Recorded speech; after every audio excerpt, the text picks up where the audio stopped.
Chapter 65, the Eighth Commandment. Exodus chapter 20, verse 15. Thou shalt not steal. Exodus chapter 20, verse 15.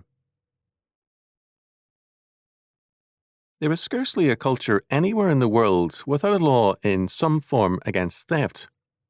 These laws, however, have a very different character from the biblical legislation. According to J.A. McCulloch in Various Societies, again, we generally meet with the idea that the weight of the crime varies both according to the rank and often the age and sex of the offender and according to that of the victim. Chiefs of men of rank may commit crimes with impunity or with slight punishment, but crime committed against them is generally punished more severely than that against lesser men. In our time, the U.S. Congress regularly exempts itself from laws it passes to control others. This kind of exemption has been a common fact in history.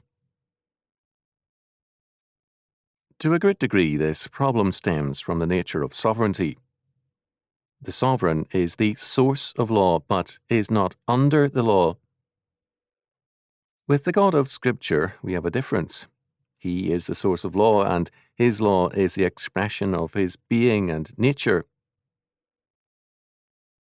God does more than require justice of us. He is, in all his being, justice, so that all his ways are perfect righteousness, or justice, and holiness.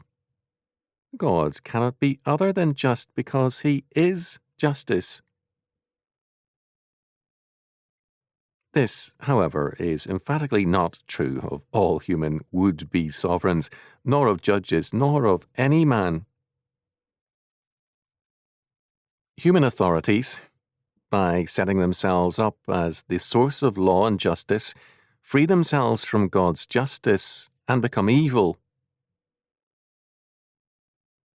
As a result, while laws against theft are routine around the world, they do not bind their human sources. This means that the rulers or states which issued and issue laws against stealing see no restraint against theft on their part. Non-biblical laws against stealing are ultimately humanistic, and they bind the people, not the rulers. This means that the state is free to steal, but the people are not. Because we in the United States have abandoned God's law for the states, and the state is now free to steal from us because it rejects a law higher than itself. Some of the results of this are the property tax, the income tax, and a variety of forms of confiscation of property. If the state, as the central power in society, is not under restraint and is free to expropriate by law whatever it chooses, then it follows that freedom will not long endure. In this century, we have seen the rapid decline of man's freedom as the state's powers have increased. The implication of this commandment, "Thou shalt not steal," should be clear now. It is central to the doctrine of the limitation of all human powers, including emphatically the powers of church and state. The state is not the ultimate source of this law. God is. This means also that the state is not the source of property. In the Lockean tradition, property is the creation of the state, or the state was a social compact established to ensure the private ownership of property. In either form, control of property is in status hands as the source of law and ownership. The Lockean world has thus moved logically from private ownership to ownership by the state as the trustee of the people. If justice has its origins in the state, then whatever the state does is therefore just. There is a distinction in civil law between public crimes and private crimes. Public crimes are offences which affect the whole community, whereas private crimes are seen as murder, adultery, unchastity, theft, perjury, and the like. According to Psalm 24, verse 1, "The earth is the Lord's, and the fullness thereof, the world and they that dwell therein." Crimes against fruit trees, for example, are religious in nature in Scripture, as in Deuteronomy chapter 20, verses 19 and 20. War could not justify damage to fruit trees. Now, quote-unquote crimes against trees or waters are seen as offences against the state, and such quote-unquote crimes include accidental oil spills. In some instances, murder has been treated more lightly than an environmental offence. The reason is that murder is now a private crime, as are adultery and thefts where persons are involved, and perjury as well in similarly quote-unquote private cases. Public crimes are treated with increasing severity.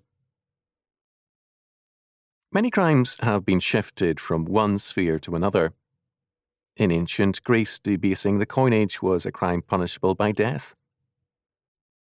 This penalty, however, applied then as now to private debasers or counterfeiters, not to the rulers who ordered the adulteration of money, whereas in biblical law it is an offence against God's order.